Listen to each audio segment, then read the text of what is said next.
Welcome. In this session, we are going to discuss about the galactose and the fructose metabolism. So first, let's talk about galactose metabolism.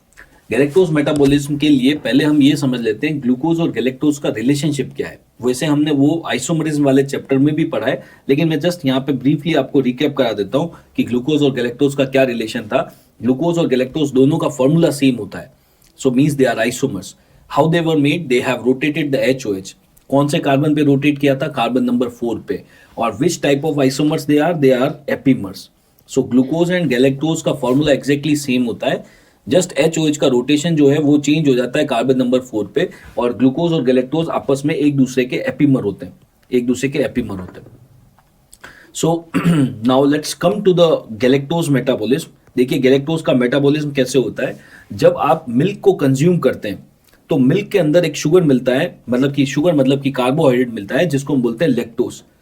Lactose एक disaccharide है। Lactose दो चीजों से मिलकर बना होता है, glucose and galactose. Glucose plus galactose is called as lactose. So when you consume milk, जब आप मिल्क पीते हैं तो मिल्क के अंदर बेसिकली लैक्टोज होता है। ये लैक्टोज पहुंचता है आपके इंटेस्टाइन में। जब ये लैक्टोज का मॉलिक्यूल इंटेस्टाइन में पहुंचता है तो इंटेस्टाइन के जो ब्रश बॉर्डर्स होते हैं, जो सबसे अंदर वाली लेयर होती है, वहां पे एक एंजाइम मिलता है, उसको हम बोलते हैं लैक्टेज, जिसका दूसरा नाम होता है बीटा लैक्टोज बीटा ग्लूकोसाइडिस। ये क्या करता है, ये लैक्टोज के मॉलिक्यूल को तोड़ देता है, और लैक्टोज का मॉलिक्यूल जब टूटता है तो the molecule that we are going to get is glucose and galactose. अब ये ग्लूकोज और गैलेक्टोज इंटेस्टाइन में यहां से एब्जॉर्ब हो जाते हैं और ब्लड में आ जाते हैं। Then they start travelling towards the liver. अभी हमारा प्राइमरी कंसर्न गैलेक्टोज से है, सो मैं केवल गैलेक्टोज पे फोकस कर रहा हूं, ग्लूकोज पे नहीं कर रहे। Now this galactose molecule will reach all the way to the liver. Now, once the galactose molecule will reach in the liver, now let's see how these galactose molecules are going to metabolize. So, galactose comes in the liver, and we know that galactose is having 6 carbons.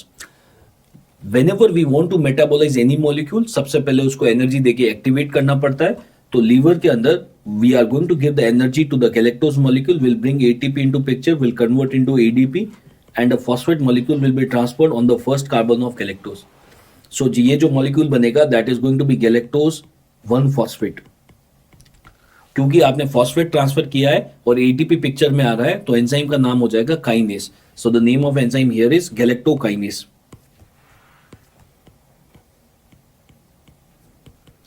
Then ये जो गैलेक्टोकाइनेस होता है, इसके गैलेक्टोकाइनेस जो होता है, ये phosphate group को ट्रांसफर करके गैलेक्टोज 1-phosphate बनाएगा। इसके ऊपर now we are going to transfer a uridyl group. अगर हम इसके ऊपर यूरिडिल ग्रुप को ट्रांसफर करते हैं गैलेक्टोज 1-phosphate के ऊपर, तो एंजाइम का नाम हो जाएगा galactose 1-phosphate uridyl transferase.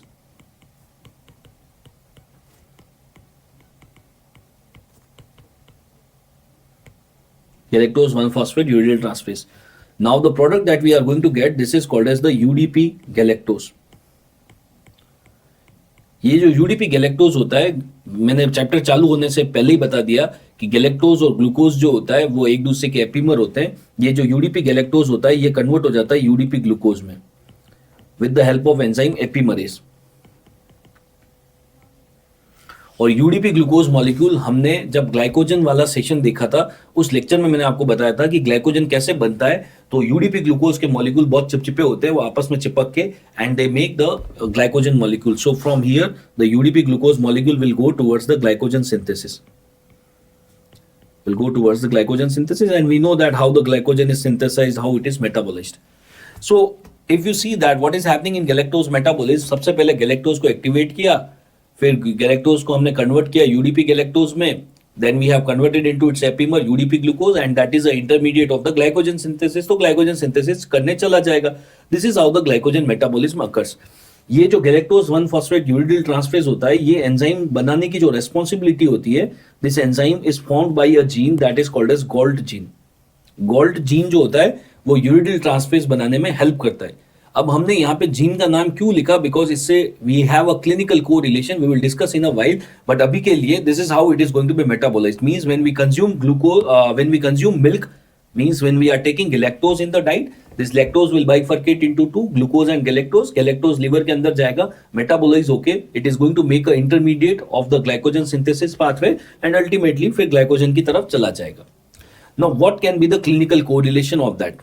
See here, what is happening is, for example, let's say there is a newborn. अभी एक 5 day old, there is a newborn. अभी baby born हुआ है. What is happening is the mother is feeding the child the breast milk. We know that milk contains the milk sugar, that is lactose. So the lactose is reaching in the intestine. Intestine के अंदर एक enzyme मिलेगा lactase.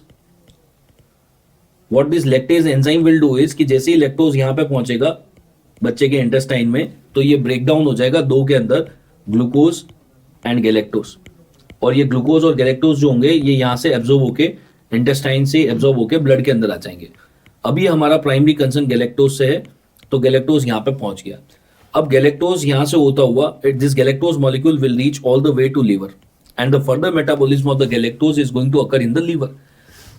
हमारे पास में एक बच्चा है, till this point there is no problem, उसमें कोई प्रॉब्लम नहीं है, जैसा सब होना चाहिए था फिजियोलॉजिकली वैसा हो रहा है.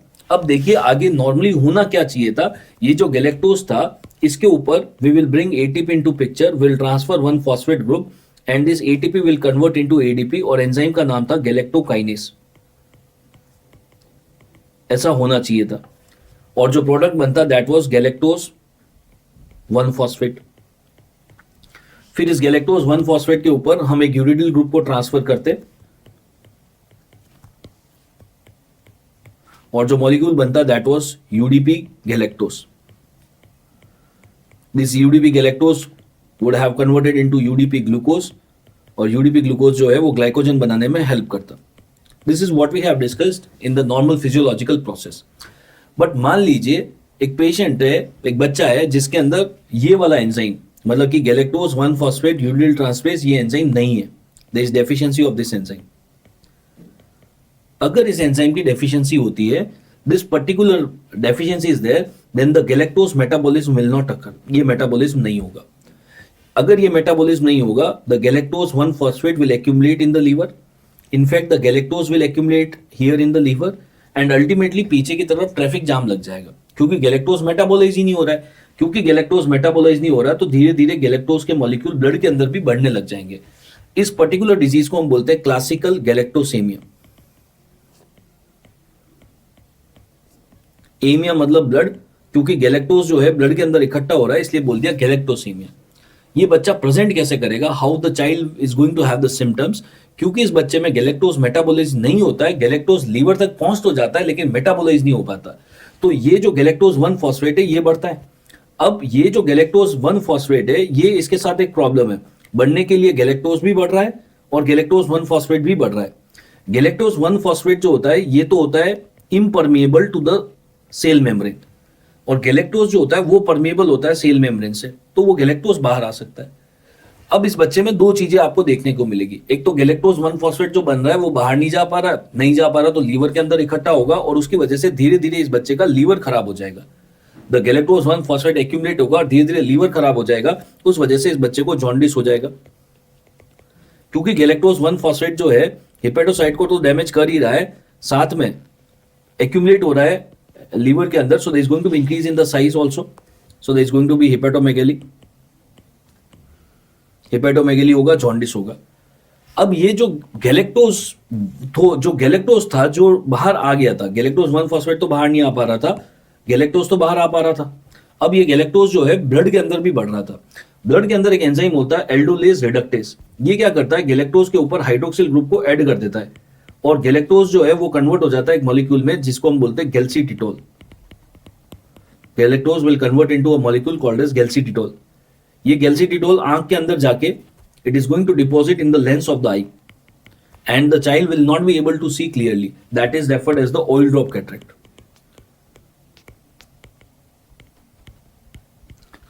इनफैक्ट जिनके भी ब्लड के अंदर गैलेक्टोज के लेवल ज्यादा होते हैं उनके अंदर देखा जाता है कि ई कोलाई का इन्फेक्शन की रिस्क बढ़ जाती है. इन बच्चों के अंदर there is increase risk of E coli infection. E coli का इन्फेक्शन ज्यादा होते हैं. Now what is going to happen with this child and how the clinical scenario will be form, that is very important. तो mother है वो ये complain करेगी कि इस बच्चे को जैसे ही ब्रेस्ट फीड कराते हैं तो शुरू के कुछ मिनट तो कुछ नहीं होता, जैसे ब्रेस्ट फीड कराया, मिल्क जो है इंटेस्टाइन तक पहुंचा, इंटेस्टाइन से एब्जॉर्ब होके लीवर में पहुंचा, गैलेक्टोज जब लीवर में पहुंचा उसके बाद में प्रॉब्लम चालू हुई, लीवर इरिटेट हुआ और बच्चे को वॉमिटिंग हुई। तो मदर जब भी ब्रेस्ट फीड कराएगी उसके बाद तुरंत वॉमिटिंग हो जाएगी, breast feed followed by vomiting, it's a very classical scenario, breast feed followed by vomiting, breast feed followed by vomiting. जब ऐसा होगा दैट इज गैलेक्टोसीमिया, क्योंकि ब्रेस्ट फीड जो है वो बच्चे को मिल नहीं पा रहा है, क्योंकि मदर को अब डर लगने लग जाता है कि यार जैसे इसको फीड कराते हैं इसको वॉमिट हो जाता है, तो हो सकता है मदर जो है वो दूसरे फीड चालू कर दे, फ्रूट जूस देने लग जाए। फ्रूट जूस देंगे तो फ्रक्टोज है, फ्रक्टोज का मेटाबॉलिज्म हो रहा है बच्चे में, तो फ्रूट जूस से प्रॉब्लम नहीं होगी और बच्चे को केवल मिल्क से प्रॉब्लम होगी। तो हो सकता है मदर इसको मिल्क ना दे, और अगर मिल्क नहीं देंगे तो milk is very important for the brain maturation, तो इस बच्चे का ब्रेन मैच्योरेशन नहीं होगा और आगे चल के इस बच्चे की IQ भी कम हो सकती है। So these are the various things that can be there to this child, but the very characteristic feature to be remembered, जो सबसे important है जिससे हमारा डायग्नोस बनेगा, breast feed followed by vomiting. The moment you see this thing, breast feed followed by vomiting, along with the jaundice, hepatomegaly, oil drop cataract, decreased IQ, these are the features of galactosemia, classical galactosemia. Coming to a very similar disorder, treatment तो simple है, enzyme replacement therapy. Coming to a similar disorder, what is that is called as lactose intolerance. What is lactose intolerance is? Lactose intolerance is कि जब आप milk को consume करते हैं, milk के अंदर लैक्टोज होता है और ये लैक्टोज जो होता है आपके इंटेस्टाइन तक पहुंचता है। इंटेस्टाइन के अंदर हमें एंजाइम मिलता है लैक्टेज, जिसका दूसरा नाम है लैक्टोज बीटा ग्लूकोसाइडेज। ये लैक्टेज क्या करेगा? ये लैक्टेज जो है ये लैक्टोज को तोड़ने का काम करेगा। नाउ द प्रॉब्लमेटिक पार्ट ये है कि ये जो लैक्टेज एंजाइम होता है, ध्यान से सुनना आप, ये जो लैक्टेज एंजाइम होता है, ये एंजाइम हमारे इंटेस्टाइन में एज के साथ धीरे धीरे कम होता रहता है और कभी कभी ये बहुत जल्दी कम हो जाता है। कभी कभी कोई बच्चे जो 8, 10, 12, 15 साल के होते हैं और ये लैक्टेज एंजाइम इनके इंटेस्टाइन में बिल्कुल खत्म हो जाता है।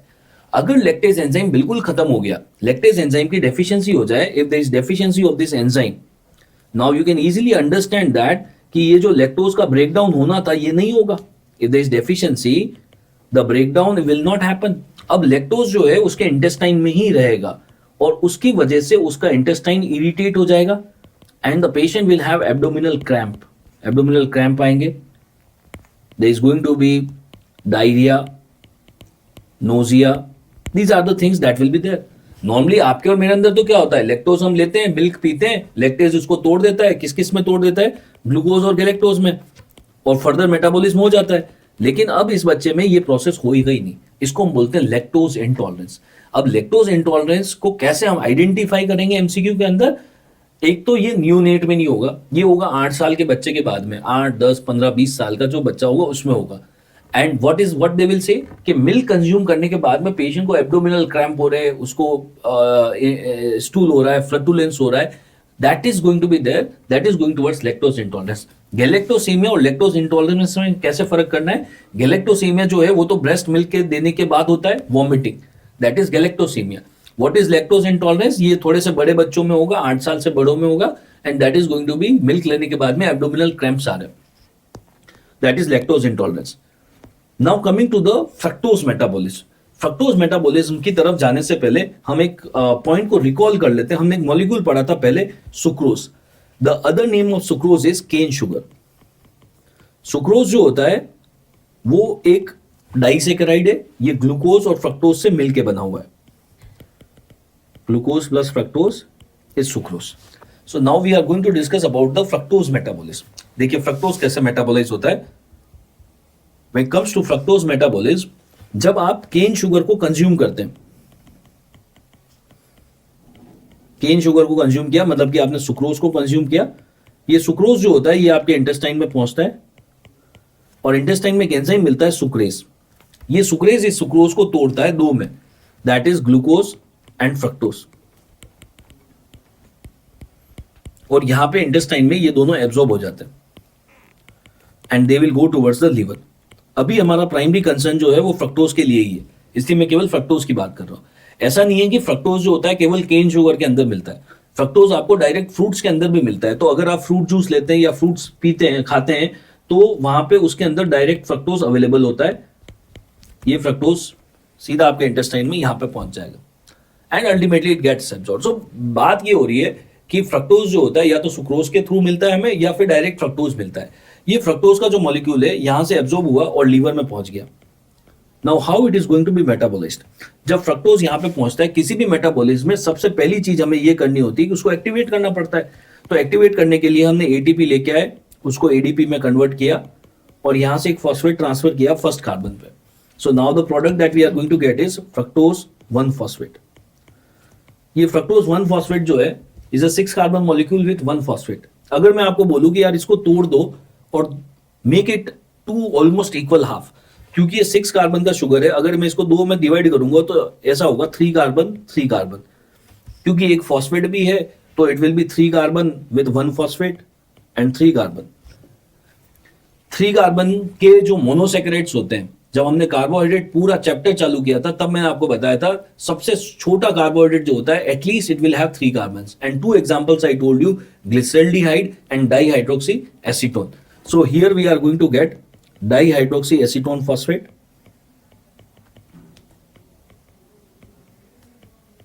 and glyceraldehyde.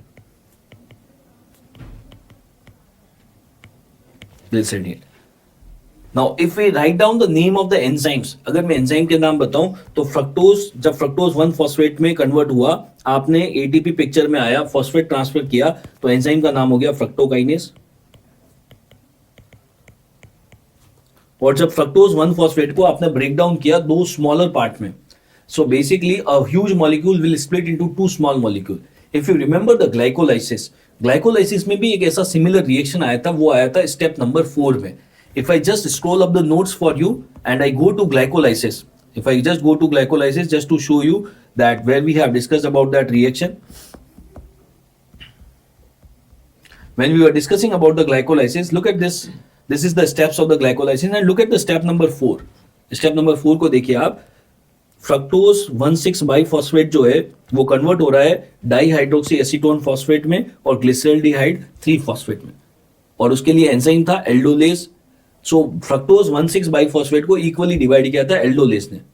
अभी हम जो रिएक्शन कर रहे हैं, the almost similar thing is happening, almost similar thing is happening. What is happening here is that the fructose 1 phosphate is splitting into 2 small molecule and here the name of enzyme is aldolase B. वहां पे aldolase था, यहां पे हो गया aldolase B। और जो product बन रहे वो बन रहे डाइहाइड्रोक्सी एसीटोन फॉस्फेट और ग्लिसरल्डिहाइड। ये आगे चल के, because these are the intermediates of glycolysis, these are the intermediate of the glycolysis, so they will enter in glycolysis and the further metabolism will be same as glycolysis, same as glycolysis. So this is how the fructose metabolism occurs. Now the problem is, there are 2 enzymes which are involved in the fructose metabolism. One is the fructokinase and second is the aldolase B. Let's see what is the clinical correlation is. See, for example, let's say if you are consuming fruit juice, मतलब कि आप fructose ले रहे हैं, fruits ले रहे हैं, मतलब कि आपने फ्रक्टोज लिया, ये फ्रक्टोज पहुंचा इंटेस्टाइन के अंदर, वहां से एब्जॉर्ब हुआ, it reached in the blood, blood से होता हुआ reached in the liver। अब जो मेटाबॉलिज्म होना चाहिए था वो कुछ इस तरीके से होना चाहिए था। सबसे पहला एंजाइम आता फ्रक्टोकाइनेज जो इसको कन्वर्ट करता फ्रक्टोज 1 फॉस्फेट में, और फ्रक्टोज 1 फॉस्फेट जो है इसको तोड़ा जाता with the help of aldolase B, और जो प्रोडक्ट बनते dihydroxy acetone phosphate and glyceraldehyde, and ultimately ये सब चला जाता ग्लाइकोलाइसिस में और हमें एनर्जी मिल जाती। नाउ द पॉइंट इज, हमारे पास में एक पेशेंट आ रहा है, उस पेशेंट में प्रॉब्लम ये है कि ये जो एल्डोलेज बी एंजाइम है ये उसके अंदर नहीं है, there is a deficiency. Just imagine करो अगर ये एंजाइम नहीं होगा तो क्या होगा।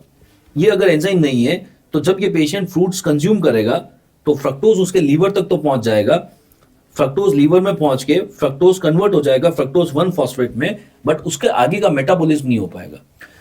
तो ये वाला मॉलिक्यूल इस किसकी लीवर के अंदर बढ़ने लगेगा। अब प्रॉब्लम इस मॉलिक्यूल के साथ ये है, this is impermeable to cell membrane, ये बाहर नहीं निकल सकता। अगर ये बाहर नहीं निकल सकता तो ये लीवर के अंदर इकट्ठा होगा और लीवर को इरिटेट करेगा।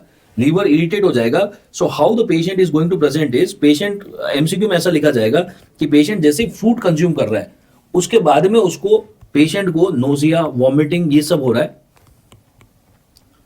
पेशेंट को जॉन्डिस हो रखा है, लीवर फंक्शन टेस्ट जो है डिरेंज हो गया है, लीवर फंक्शन टेस्ट खराब हो गया, एसजीओटी एसजीपीटी खराब हो गए, बढ़ गए. सो फ्रूट्स कंज्यूम करने के बाद में पेशेंट को प्रॉब्लम हो रही है, फ्रूट्स को टॉलरेट नहीं कर पा रहा.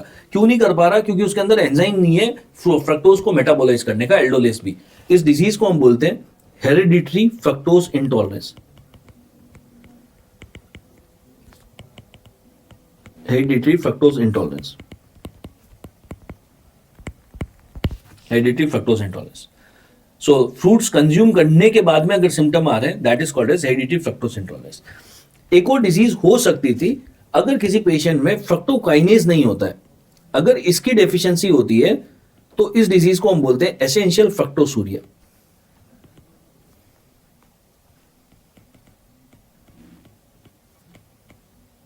एसेंशियल फ्रक्टोसूरिया. एसेंशियल फ्रक्टोसूरिया में पेशेंट को कोई सिम्टम होता ही नहीं है, क्योंकि क्या हो रहा है कि उसके अंदर जब लीवर के अंदर फ्रक्टोज पहुंचता है उसका मेटाबॉलिज्म चालू ही नहीं हो पाता, चालू ही नहीं हो पाता. तो फ्रक्टोज जो है वो बिल्कुल मेटाबोलाइज नहीं होता और वो तुरंत लीवर से बाहर निकल के यूरिन के थ्रू बाहर निकल जाता है. तो पेशेंट फ्रक्टोज खाता है, लीवर में पहुंचता है, वहां से बाहर निकल के किडनी के थ्रू बाहर चला जाता है, उसकी ट्रैपिंग नहीं होती है, तो कोई प्रॉब्लम नहीं होती, केवल फ्रक्टोज यूरिन में आता रहता है. बट यहाँ पे देखो आप, हेरिडिटरी फ्रक्टोज इंटॉलरेंस में क्या हो रहा है कि फ्रक्टोज फ्रक्टोज 1 फॉस्फेट में कन्वर्ट तो हो गया, लेकिन उसके आगे का प्रोसेस नहीं हुआ. तो वो अब आगे का प्रोसेस नहीं हुआ और इस मॉलिक्यूल के साथ ये प्रॉब्लम थी कि ये इम्परमेबल था, ये बाहर नहीं निकल सकता था, तो ये लीवर के अंदर ट्रैप हो गया और उसकी वजह से प्रॉब्लम हुई. So there are two disease related with fructose, एक सिम्टोमेटिक है, एक एसिम्टोमेटिक है. एसिम्टोमेटिक वाला तो कभी हॉस्पिटल आएगा ही नहीं, वो तो एक एक्सीडेंटल फाइंडिंग होगी. तो एसेंशियल फ्रक्टोसूरिया का तो कोई सिम्टम होता ही नहीं है, लेकिन अगर उन्होंने बोला कि फ्रूट्स खाने के बाद में पेशेंट को नोजिया वोमिटिंग हो रहा है, मतलब कि उसको फ्रक्टोज इंटॉलरेंस है. So here we can write this is the detail of the hereditary fructose intolerance.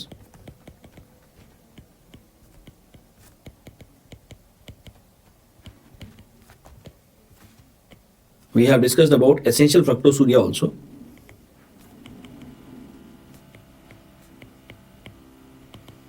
Essential fructosuria जो है, this is a asymptomatic condition.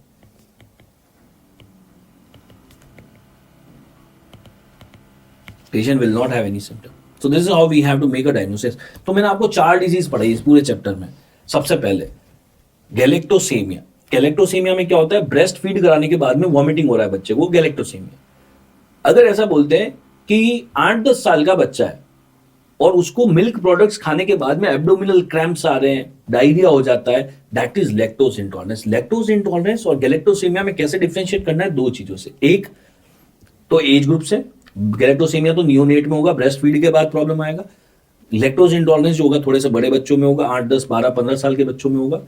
दूसरा जो डिफरेंस आएगा, गैलेक्टोसेमिया में मिल्क अंदर जाते ही बच्चे को वॉमिटिंग हो रहा है. लैक्टोज इंटॉलरेंस में जब मिल्क अंदर जाता है तो इंटेस्टाइन को इरिटेट करता है और उसको एब्डोमिनल पेन होता है. This is how we differentiate the galactosemia and lactose intolerance. When we talk about the hereditary fructose intolerance and essential fructosuria, इनको तो डिफरेंशिएट करना बहुत इजी है. एसेंशियल में तो सिम्टम ही नहीं है और फ्रक्टोज इंटॉलरेंस बहुत इजी हो गया. फिर फ्रक्टोज लेने के बाद में अगर प्रॉब्लम आ रही है तो फ्रक्टोज इंटॉलरेंस है. Let's summarize these things.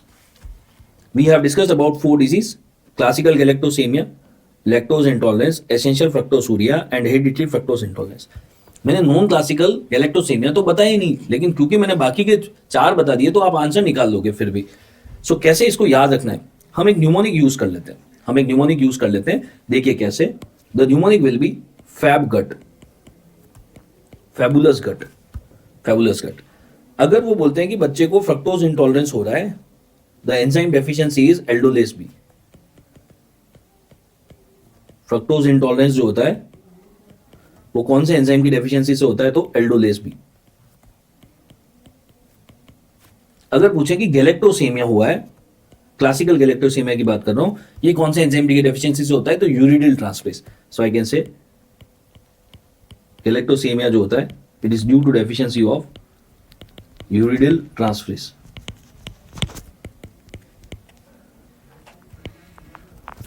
तो हमने एक न्यूमोनिक याद कर लिया, फैब गट. इससे हमारा सारे प्रॉब्लम सोल्व हो जाएंगे. कैसे हो गए? क्लासिकल गैलेक्टोसेमिया की बात की, जी से गैलेक्टोसेमिया, तो आंसर हो जाएगा यूरियल ट्रांसफेस, डेफिशिएंसी ऑफ यूरियल ट्रांसफेस। अगर मैं बात करूं फ्रक्टोज इंटॉलरेंस की, फ्रक्टोज इंटॉलरेंस की बात करेंगे तो एंजाइम हो जाएगा एल्डोलेज बी, एल्डोलेज बी।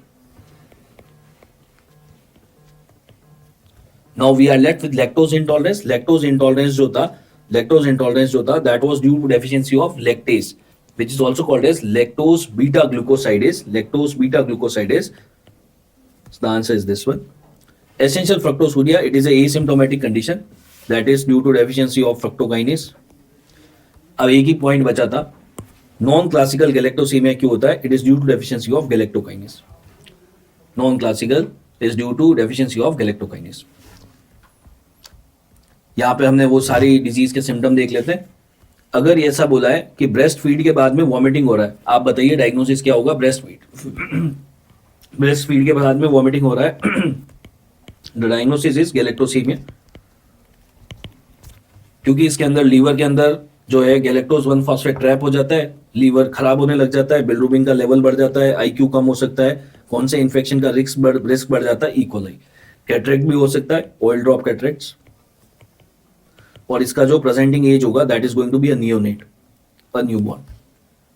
लेकिन अगर ऐसा बोलते हैं कि there is a 10 year old boy, उसको मिल्क लेने के बाद में एब्डोमिनल पेन हो रहा है, that is going towards lactose intolerance. Fruit juice खाने के और लेने के बाद में abdominal pain, nausea, abdominal cramp, सारे डायरिया हो रहा है, अगर ये सारी चीजें हो रही है then it is going towards fructose intolerance, fructose intolerance. So these are the 3 disease that we have discussed. The fourth one is essential fructosuria, उसमें कोई symptom होता ही नहीं, right? Thank you.